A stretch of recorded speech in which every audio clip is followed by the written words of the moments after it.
People often think the most dangerous word is no, but sometimes the word that destroys lives is yes. Before this story begins, let me tell you why you should listen till the very end.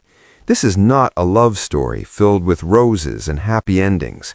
This is a story about pressure, about noise, about a moment that lasts seconds but shapes an entire lifetime. It's about how one decision made to please others can slowly erase who you really are. If you've ever felt forced to agree just to avoid embarrassment, if you've ever said yes when your heart was screaming no, then this story is for you. This is Beyond Stories, where every story carries a lesson, and every lesson touches the heart. Subscribe and turn on notifications so you never miss a story that could inspire your next step. Now, let's go deeper into the story. This is the story of Jane. Jane was the kind of girl people described as good, not loud, not rebellious, not difficult. She smiled easily, listened more than she spoke, and was trusted because she rarely disappointed anyone.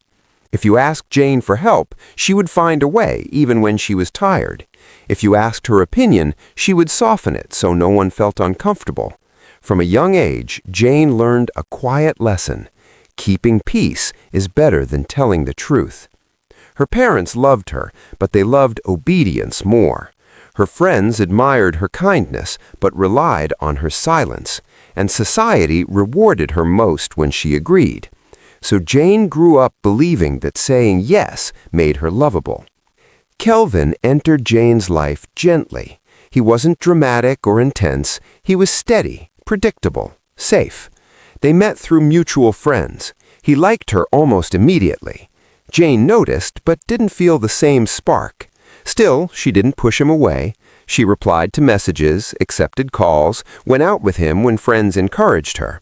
Everyone liked Kelvin. They said he was responsible, that he would take care of her, that love would grow. Jane smiled and nodded, even though her heart stayed quiet. She told herself she was being childish, that maybe love wasn't supposed to feel like fireworks, that maybe comfort was enough. And so, without ever truly choosing him, she slowly allowed him. Months passed. Kelvin became more present, more serious, while Jane became more uncertain. She noticed how she felt when he held her hand. Neutral. How she felt when he talked about the future. Uneasy. How she felt when he said, "I love you." Guilty, because she couldn't say it back. But she didn't say that either.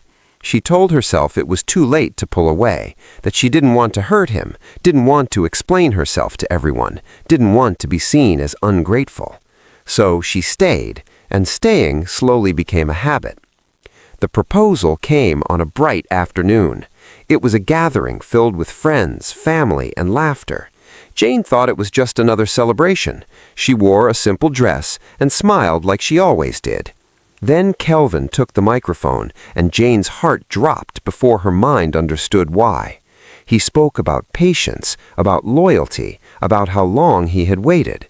People clapped. Someone whispered an excited awe. Then he knelt. A small box opened, the ring sparkling under the sun. Jane froze. Her chest tightened. Her hands went cold. Her mind screamed that this was not what she wanted.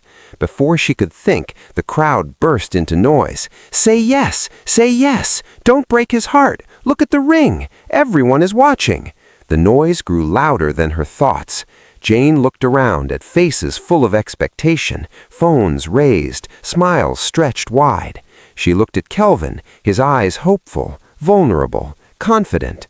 The moment felt like a trap dressed as celebration. Her silence stretched until someone shouted again, louder, "Say yes!" And Jane nodded. "Yes," she whispered. Cheers followed, applause, tears, hugs. Jane smiled for pictures while her stomach twisted into knots. That night, everyone slept peacefully, everyone except Jane. Marriage came faster than she expected. There was planning, advice, pressure. They told her she was lucky, that many women prayed for this, that she would learn to love him more. Jane stopped arguing with herself and told herself this was adulthood, responsibility, maturity. The wedding was beautiful. Jane looked stunning. Kelvin looked proud. People said it was perfect, and Jane said nothing. The first months of marriage were quiet. Kelvin wasn't a bad man, and that was the hardest part. He provided, he cared, he checked in, he expected love in return. Jane gave what she could: attention, effort, presence, but love, real love, never arrived. At night, she stared at the ceiling while Kelvin slept beside her, his breathing steady, his arm heavy across her waist. She felt lonely with someone right there, missing something she had never truly had. Regret doesn't always come loudly. Sometimes it arrives in small moments, when Jane laughed with friends and realized she hadn't laughed like that in months, when she saw couples who chose each other freely, when she imagined a version of herself who had said no that day. She started withdrawing, not dramatically, just quietly. Kelvin noticed and asked if she was okay. Jane nodded and said yes, and the word tasted bitter now.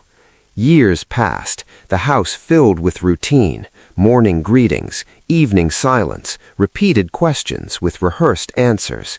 Jane became skilled at pretending.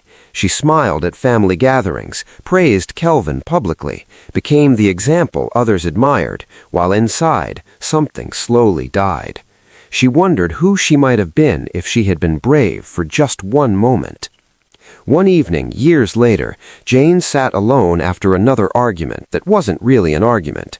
Kelvin had asked why she felt so far away, and she had no answer he could accept.